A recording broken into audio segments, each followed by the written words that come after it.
Back to another video और आपका आज स्वागत है। तो देखते हैं कि आज महाभारत में क्या परिस्थिति हमें देखने को मिलती है। तो चलिए देख लेते हैं ये वीडियो। वर्तमान को एक अच्छे माली की तरह अतीत की देखरेख करनी चाहिए। जो पत्तियां हरी हों, जिन टहनियों में जान हो, उन्हें तो रहने दे। बेजान टहनियों को खाद देने से कोई फायदा नहीं। अतीत आदरणीय अवश्य है, किंतु जैसे का तैसा स्वीकारणीय नहीं है। वर्तमान के लिए अतीत का मूल्यांकन आवश्यक है। मतलब द्रौपदी को दृष्टांत मानकर आज 5 भाई एक ही कन्या से ब्याह नहीं कर सकते। युधिष्ठिर को दृष्टांत मानकर आज कोई अपने भाइयों और पत्नी को दांव पर नहीं लगा सकता। अतीत के कोष से कुछ निकालना बड़े जोखिम और जिम्मेदारी का काम है। इसीलिए अतीत की बातें ध्यान से सुनिए और भविष्य के लिए मार्ग का चुनाव कीजिए। और सच पूछिए तो मैं आपको महाभारत की ये अमर कथा सुना भी इसीलिए रहा हूं।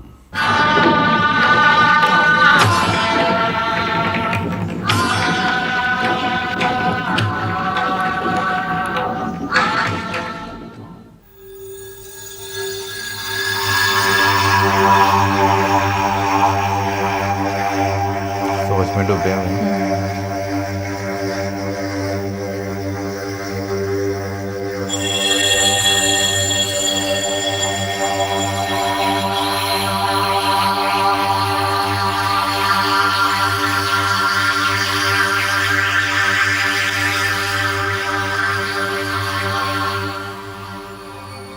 वासुदेव,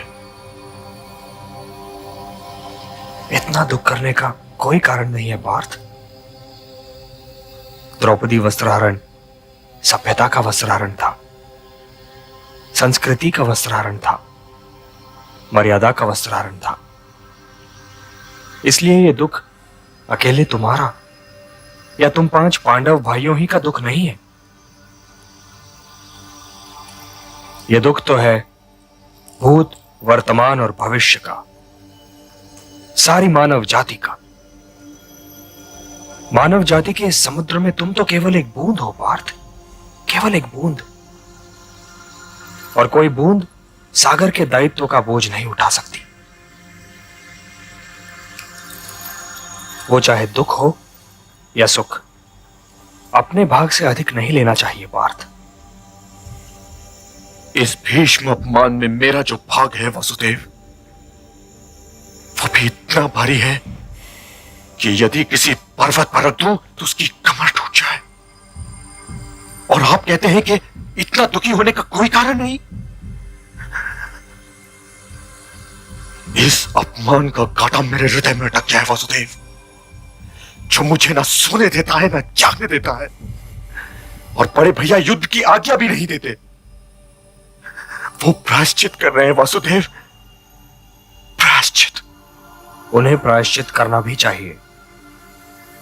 ज्येष्ठ भ्राता होने का अर्थ क्या यह है कि वे तुम सबको दांव पर लगा दें? उन्होंने जो कुछ दांव पर लगाया उसमें से कुछ भी केवल उनका नहीं था।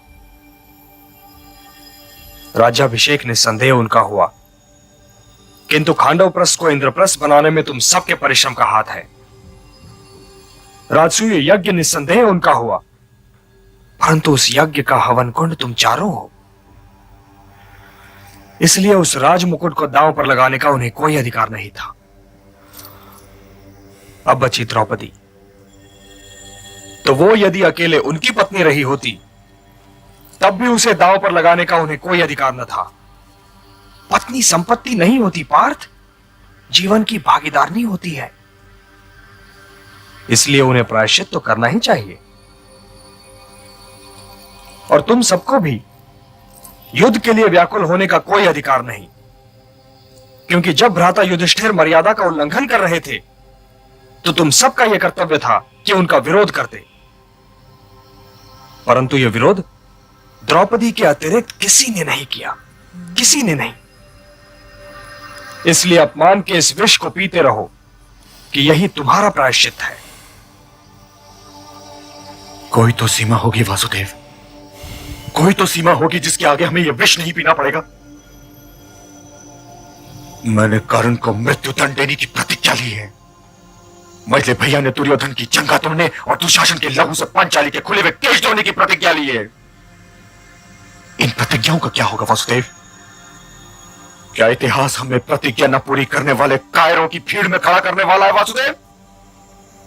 बोलो वासुदेव, बोलो। अभी भविष्य की चिंता ना करो, अभी केवल अपने वर्तमान के विषय में सोचो। दुर्योधन, दुशासन, शकुनी और कर्ण के लहू पर धरती का अधिकार सिद्ध है पार्थ। ये सब तो धरती के ऋणी हैं। भूमि इनका लहू अवश्य पिएगी, परंतु मैं ये नहीं चाहता पार्थ कि इतिहास तुम पर आक्रमणकारी होने का आरोप लगाए। उन्हें पहल करने दो। युद्ध तो केवल तब होगा जब शांति के सारे मार्ग बंद हो चुके होंगे, सारे मार्ग।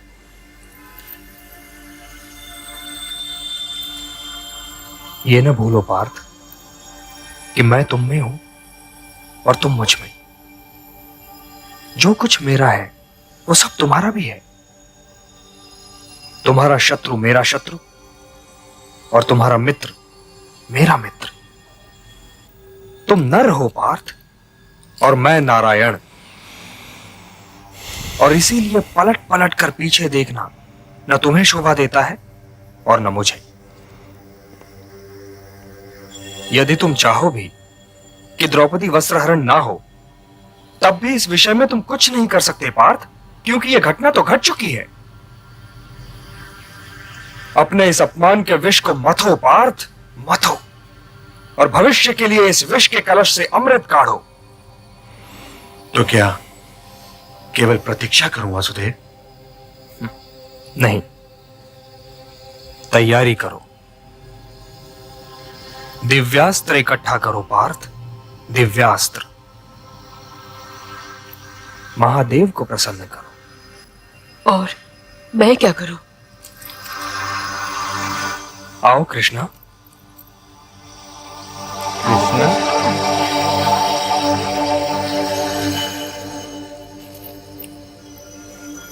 तुम तो स्वयं ही अग्नि से उत्पन्न हुई हो याज्ञसेनी, तो फिर तुम्हें किसी और अग्नि की क्या आवश्यकता है? अपमान तुम्हारा नहीं हुआ द्रौपदी, अपमान हुआ मानवता का। अपमान तो हुआ स्वयं मेरा। कीचड़ को छू लेने से धूप मैली नहीं होती। तुम तो जीवन की धूप हो। जल, पवन, अग्नि, आकाश और धरती का अपमान भला कौन कर सकता है? तुम सदैव मानव जाति के लिए आदरणीय रहोगी। हे भक्तवत्सल, हे पुरुषोत्तम, तुम्हें दया भी हो और दयालु भी। तुम ही सत्य हो। तुम शाश्वत अंकुर हो जो संसारों की कोख से फूटता रहता है। तुम ही मार्ग भी हो, तुम ही लक्ष्य भी। सूर्य तुम ही से निकलते हैं और तुम ही में डूब जाते हैं। इसलिए मेरी सुनो, मैं तुम्हारी सखी हूं और दुशासन मुझे, तुम्हारी सखी को बालों से पकड़कर खींचता हुआ भरी सभा में ले गया और वहां एकत्र राजाओं के सामने दुर्योधन ने मुझे दासी और उस सूतपुत्र कर्ण ने मुझे वेश्या कहा। गंगा पुत्र का ये अपमान, और वो भी ज्येष्ठ